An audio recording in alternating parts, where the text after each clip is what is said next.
Welcome to this week's episode of Maroon TV News. I'm Liz Stark. And I'm Mike Vasilio. And here are today's top stories. Freeinters, a free printing service set up last year by a group of UChicago students, was hacked Thursday morning by a group of hackers calling themselves the UChicago Electronic Army. The hacker group took over the service's website and sent an email to its more than 1,600 users, claiming responsibility for the attack. The UChicago Electronic Army also published users' personal information, including usernames, passwords, dates of birth, and majors, publicly online. By Thursday evening, the Freeinters website was completely taken offline, and UChicago IT Services notified all those affected by the compromise. Freeinters says it has taken back control of their website, however, it has not announced when it will resume printing services. Blackstone Bicycle Works, a Hyde Park-based bike shop that trains area youth in bike maintenance and repair, has been offered a $7,500 matching grant by a generous anonymous foundation. This matching grant will help raise money to support the bike shop's youth education and community programs for the greater Chicago area.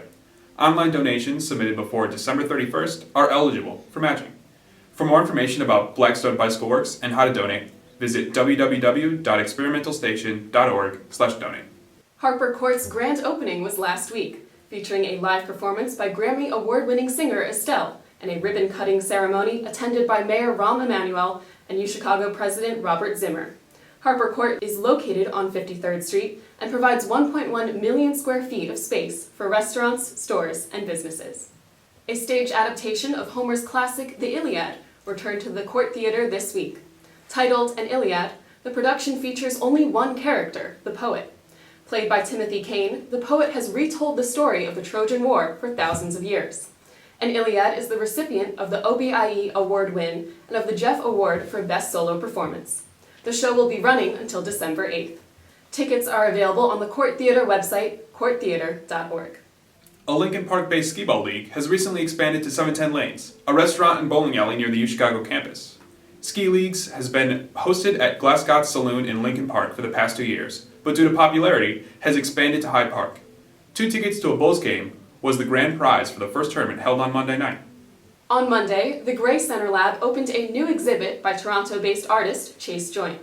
Resisterectomy uses multimedia techniques to compare the narrative of a sex reassignment surgery to that of a cancer surgery like mastectomy or hysterectomy. I interviewed Chase about the inspiration behind the exhibit and its place in the UChicago community. Resisterectomy is a 4-part moving image and still image text installation that I started because I was looking for ways to move through experiences that I was having in the medical establishment as it related to my transition. And I thought, how can I think about these complicated experiences differently? How can I move through some of the complicated feelings that I'm having? And so I went out to the world looking for someone else that could provide a counter-narrative or an additional story to mine. And strategically try to spread out ideas in different forms. So I don't think necessarily that documentary is always the most effective way to communicate ideas. So populating the field with various different versions of these ideas and versions of ourselves and versions of our stories is a way to provide different kinds of pinpoints to the narrative. Well, being in the Gray Center Lab, this incredible space, is the start of my residency at the University of Chicago for the year. I have a Mellon Fellowship from the Gray Center, and it is a collaborative project with Kristen Schilt, who's a faculty member in sociology, and we are embarking on an incredible journey of sort of art and academic hybrid projects. And so it feels neat to be here and to launch this new series of programming with students that I'm getting to know, faculty members that are interested in the work, and it feels like the beginning of something special. The Gray Center Lab is located next to the Logan Center, and Resisterectomy will be on display until December 8th. This past Friday, members of a new campus initiative to teach students life skills partnered with the Culinary Club to host a cooking demonstration. Maroon TV's Osita Wanevu has the report. Members of a new campus initiative, UChicago Life Skills, teamed up with the Culinary Club to show students how to cook up a storm last Friday at the cooking demo held in the Reynolds Club. Pasta was on the menu as student cooks, both old and new alike, threw together simple ingredients for an affordable but tasty meal. Ronald Zhang, who currently heads up the Life Skills Initiative, talked to me about its Yeah, goals. so actually next week we're going to have a networking workshop with Amanda Thompson from Career Advancement. She's just going to lead a quick workshop. I think it's a little bit less than an hour long for students who are interested in careers in like finance, poli-sci, political science, right, and law and all those. It's also just open to anyone else who's interested. Next quarter we're planning to have a personal finance course, like a workshop essentially again, and a apartment finding workshop. This Friday's event, though, was all about the food.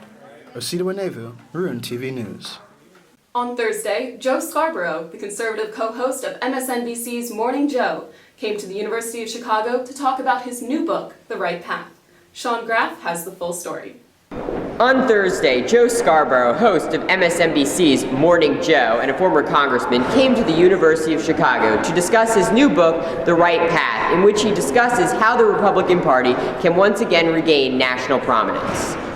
To a packed room of University of Chicago students and members of the Hyde Park community, Scarborough, in conversation with the Institute of Politics' David Axelrod, said that the Republican Party has lost its way. During the Bush administration, Republicans abandoned their core beliefs of fiscal conservatism and limited military intervention, which resulted in them losing support amongst the American people.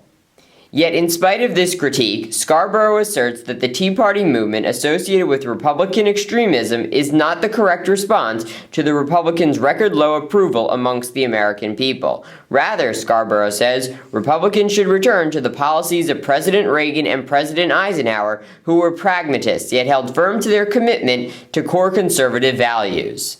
With the midterm elections only a few months away, soon it will become clear if the Republican Party embraces Scarborough's message and begins to master politics once again. From Ida Noyes, I'm Sean Graff with Maroon TV News. And here's David Liu with sports.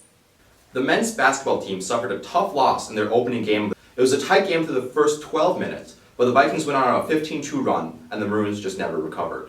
Senior forward Charlie Hughes led the Maroons with 11 points. Also in the first game this Friday, the Lady Maroons put a beat down on Rockford, winning 87-45. Thank you for watching this week's episode of Maroon TV News. I'm Liz Stark. And I'm Mike Veslio. Have a great week.